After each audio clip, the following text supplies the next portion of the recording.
안녕하세요. 오늘은 20대 중국인이 고백한다. 중국 젊은이들이 천안문 사태를 말하지 않는 이유 라는 기사를 소개하도록 하겠습니다. 학생의 민주화 운동을 중국 공산당 지도부가 무력 탄압한 천안문 사태가 31년이 지났습니다. 인터넷과 SNS가 보급되어 중국 정부의 정보 통제는 점점 어려워지고 있습니다. 천안문 사태에 대해 1990년대생의 20대 초반의 남자에게 물어보았습니다. 형의 PC에 있던 다큐멘터리 동영상을 보았습니다. 내가 천안문 사태를 안 것은 약 10년 전 중학생 때였습니다. 10살 많은 형은 1980년대생입니다.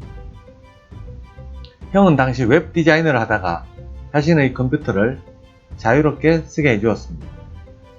컴퓨터에는 00 사건이라는 이름을 붙인 파일이 여러가지 있었는데 그 하나가 천안문 사태 관련 동영상이었습니다.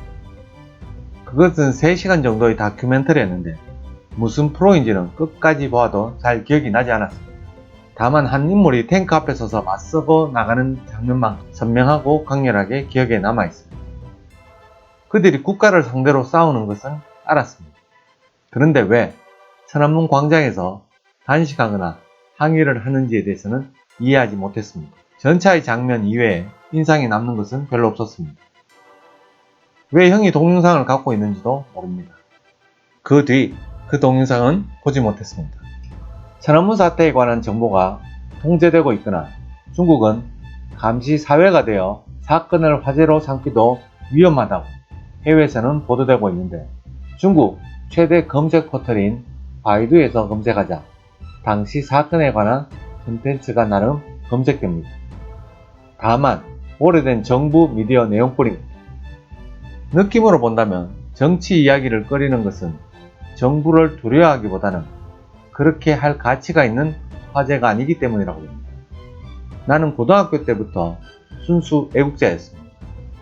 초등학교 6학년 때 학교에서 기가하고 저녁의 애니메이션 프로그램을 보고 골든타임에 국영방송의 드라마를 보는 것이 가장 기뻤습니다. 학교 숙제를 하면서 보는 것이 일과였습니다. 드라마에서 중국의 발전 역사를 알며 나라 덕분에 행복한 생활을 하고 있다고 믿고 있었습니다. 나도 드라마의 등장인물과 똑같이 중국에 몸을 바치겠다고 맹세했습니다. 모국에 심장을 바치겠어. 흔들리지 않는 애국심. 중고등학교 교과서에서 적힌 것은 의심 없이 자국에 대한 신뢰는 흔들리지 않았습니다.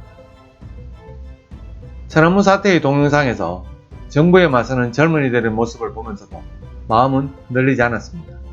다만 상하이 엑스포를 주제로 글짓기의 가제가 나오면 반드시 칭찬하지 않으면 안된다. 정부를 비판하면 선생님이 수정하였다. 그런 인식은 있었습니다. 사실 저는 고등학교를 졸업하고 군인이 되고 싶었습니다. 군복을 입고 밤낮으로 국경을 경비하는 모습을 생각만 해도 설레었습니다.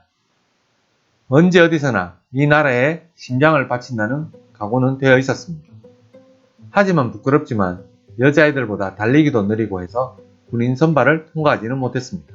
실제로 대학 선배나 동급생 중에서도 군에 들어가고 싶었던 사람은 꽤 있었을 것입니다. 나는 계속 속아왔다. 내가 믿어왔던 세계는 대학 입학 후에 조금씩 무너져갔습니다. 우리의 시대는 대학에 들어갈 때부터 스마트폰을 가진 사람이 대부분이었습니다. 대학 기숙사에서 텔레비전을 보지 않고 컴퓨터와 스마트폰을 보았습니다. 대학에서의 전공은 외국어였습니다. 그것이 가치관의 변화에 큰 영향을 주었습니다. 고향을 떠나 대학이 있는 도시에서 3년을 지낸 뒤 일본에 1년 유학하였습니다. 이 사이에 친구랑 이야기하거나 인터넷 정보를 보고 내가 알던 세계는 거짓말투성이라는 생각을 하게 되었습니다. 중국은 검은 부분이 있는데 가르치지 않는다. 오히려 그 검은 부분을 감추려 하고 있다.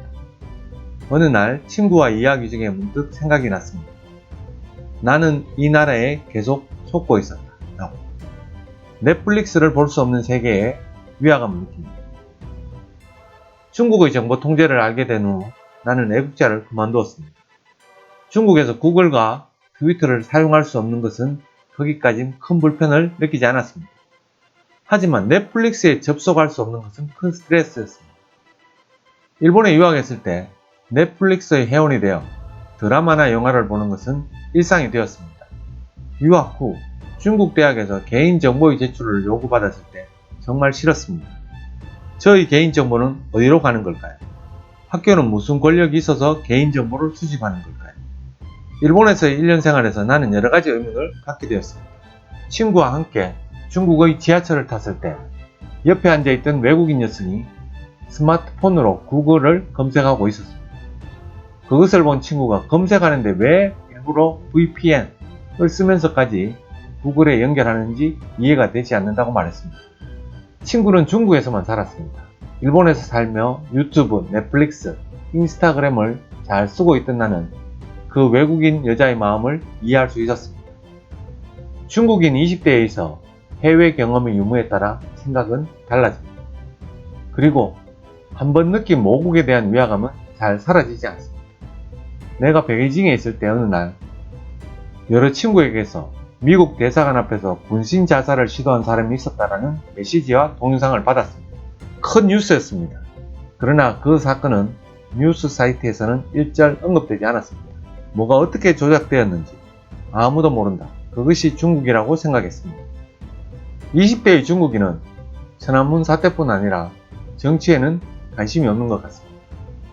친구들과의 화제는 시험 문제라든가 취미, 연애가 많지만 정치 이야기는 없습니다. 이 인터뷰 전에 친구들에게 천안문 사태를 알고 있는지 어떻게 생각하는지 물었습니다. 두 사람 모두 그 질문에 대한 대답 없이 다른 화제로 말을 돌렸습니다. 나는 대부분의 젊은이들이 천안문 사태에 관심이 없다고 생각하고 있습니다. 확신은 없습니다. 알고 있으며 뭐가 느끼고 있는 사람도 있을지도 모릅니다. 하지만 나 같은 보통의 사람은 확인할 길이 없습니다. 학창시절 기숙사에 있었을 때 누군가가 정치 이야기를 꺼낸 적이 있었습니다. 하지만 다른 누군가가 말을 돌리며 술을 먹자고 했습니다. 뭔가 생각하고 있는 것이 있어도 무의식적으로 피하고 있는지도 모릅니다. 어쩌면 정치 이야기를 하는 것은 별 의미가 없다고 모두 생각할지도 모릅니다. 오늘 국영방송국에 근무하는 친구가 놀러왔는데 VPN을 이용하여 유튜브에서 발견된 천안문 동영상을 보았습니다. 하지만 친구는 그것에 전혀 관심이 없는 듯 우리 집 강아지와 놀았습니다. 나는 스스로 화제로 삼을 용기는 없었습니다. 중국이라는 국가와 정보 통제를 어떻게 생각하는지 세대에 따라 차이도 있다고 생각합니다. 나는 보통 가정의 출신이지만 유학을 하였습니다. 형의 세대는 유학은 어려웠습니다. 나는 최근 직장을 그만두고 일본에서 일하려고 하는데 부모님은 반대입니다. 나의 할머니는 전쟁을 겪고 일본을 싫어합니다. 형은 나에게 이렇게 말합니다. 너는 중국에 대해 욕을 한다. 나라에 속았다고 한다. 나나 부모님은 이 나라를 좋아한다. 그래서 너처럼 모국이 싫어서 해외에 나간다고 하진 않는다. 얼마 전 형은 친구와 이야기를 나누었다고 합니다. 만약 누군가 2억 원과 집을 줄 테니 미국에 가라면 어떻게 할 거냐고. 형은 80년대생입니다. 가족이나 가정에 강한 책임감을 가지고 있습니다. 형은 원래 사원여행으로 처음 일본에 갈 기회가 있습니다. 이제는 내 마음을 조금 이해할 수도 있을 겁니다. 저는 90년대생입니다. 2000년생이 중국의 소비와 기업에 대한 영향력이 점점 커지고 있습니다. 나보다 12살 젊은 그들 또한 다른 가치관을 지녔다고 생각합니다. 본 기사는 6월 3일자 비즈니스 인사이드 재팬의 기사 내용입니다. 끝까지 시청해주셔서 감사합니다.